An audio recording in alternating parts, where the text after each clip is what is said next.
Bloomberg Audio Studios. Podcasts, radio, news. Palo Alto Networks manages to fight the narrative on a downward draft in the markets. We're up 0.25%. And look, we're seeing the cybersecurity leader announce its intent to acquire Protect AI. It's expanding the company's capabilities in security, basically combating new threats amid an explosion in artificial intelligence. All of this as we get this year's RSA conference underway. Joining us now, Nikesh Arora, Palo Alto Networks CEO. You've got a lot to announce, new security platform, but let's just go to the new announcement in terms of M&A. You're going to give us an amount that you paid? I was hearing about up to $650 million. We're not going to talk about what we paid, Caroline. Nice to see you. Look, we're again at a technology inflection point. We're all talking about AI. You had people talking about AI earlier. And every time you have a technology inflection point, it becomes very important that we are able to come forth and provide solutions to our customers so they can securely deploy technology. And in that context, we're very assertively and aggressively working on both a build and buy strategy to build perhaps what will be the most important thing over the next few years, which is a platform that allows you to deploy AI securely. Okay, so let's talk about build versus buy. And why was this asset, Protect AI, so necessary to go inorganic at this moment? Well, Caroline, look, if you look at what's going on in AI, you were on before people talk about LLMs, people talking about deploying AI-based applications, people trying to figure out how to deploy infrastructure, whether it's on-prem or in the public cloud, which chipset to use, which model to use. All these are very important technological decisions which are going to underpin the platforms of the future. Now, when you put them together and you deploy them, you have to make sure that you're looking at the security aspect of every one of these things. Protect.ai, after an extensive look around the market, we found was working on some very interesting topics, which are complementary to what we've been building. We've been building a great runtime platform to protect our customers as they deploy AI. Protect.ai was working on something similar, where they were looking at all the models in the world, scanning them to make sure there wasn't bad stuff lurking in them. So the combination of the two, which we will integrate into one platform, actually allows us to be more comprehensive and we will offer our customers. I just want to get your bird's eye perspective here, Nikesh, because no one can push us forward as much as you can in many ways to the future of agentic AI and the fact that where are we to ultimately be protecting ourselves? There's demand for traditional, basically firewall endpoint products of security. How does that shift if you're going from a user level to an agent level in this moment? Well, I think that's going to be the buzzword for RSA, Caroline. People are going to talk a lot about how do you make agents work. I think it's still unclear. There's a lot of innovation being put out in the market, where there's an A2A model, there's an MCP model. These are all wonderful buzzwords we create in our industry. But as agentic AI, look, I've said before, to me, agentic AI becomes real when you start giving AI arms and legs, whether robotic arms and robotic legs or real arms and legs in terms of replacing human beings. And I think that's where the question becomes, can I rely on AI to accomplish the task without supervision? And that's where things will get very interesting and very hairy in certain cases. There, it becomes important not only to make sure that the agent you're giving autonomy to is something that you're very comfortable will act within the guardrails that you put out there for that agent. And then you got to make sure nobody can take over your agent and hijack it in a way that can make them do things you don't want them to do. So I think that's going to be the next frontier of cybersecurity.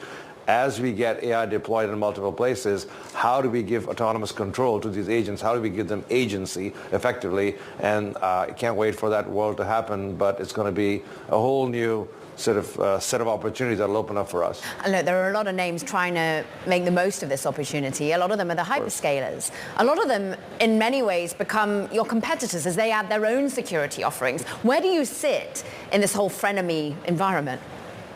Well, you know, it's been fascinating, Caroline. Logically, the cloud providers should have been our competitors, and cloud security, they should have been our competitors, and endpoint security, but they're not. They're focused on making sure technology gets deployed as quickly as possible, which is good perhaps for their business, for all of their customers.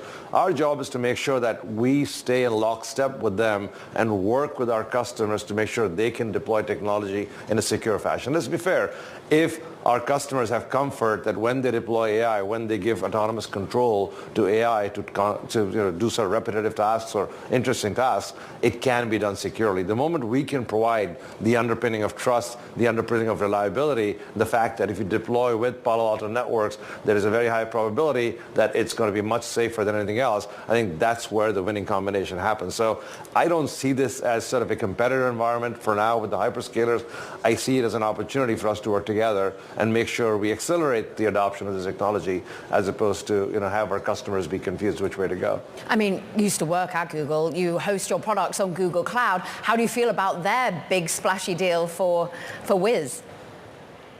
Look, it'll be interesting to watch. I have lots of conversations with people at Google about it, and we don't intend to change how we deploy our products. We buy infrastructure from them, and sometimes we see them in the market. Our hope is that our customers will understand that you want an unbiased product that can operate effectively on every cloud provider as opposed to something that is beholden to a particular cloud provider, because you still need to solve for everybody else out there. So I think that's our sort of ethos. We want to be independent. We want to be somebody that can deliver the same level and capability of security across every platform there is out there, so our customers don't have to spend time trying to integrate all this stuff together, which is our entire philosophy around platformization.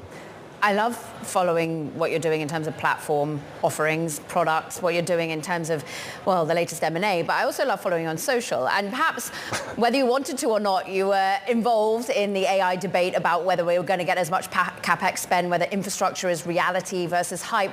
Where do you stand on it right now, Nikesh?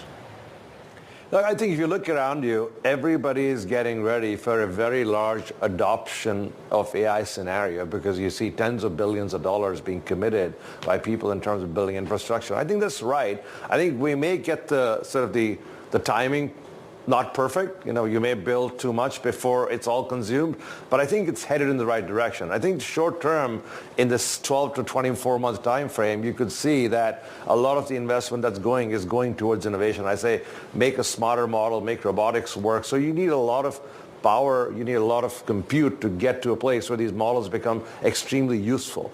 Once we get to a point where these models are extremely useful, the question becomes, how do I deploy them in my business? How do I, as a regular company, regular customer, deploy these things effectively, securely? I think that could take a little longer than people think, because everybody's experimenting and we're not all experts yet. This is something that came about less than 24 months ago, so we all have to get our muscle, understand how this affects our business. How do I build robotic things that can do stuff for me around my enterprise? How do I build AI agents that can do stuff for me around my enterprise? Do I build or do I buy from somebody? So all that stuff will take a little longer to pan out, but when it happens, we're going to need all that capacity that's being built. And unfortunately, you can't wait to build capacity. You have to build it ahead of demand. So I think it's the right direction. The timing's still to be figured out.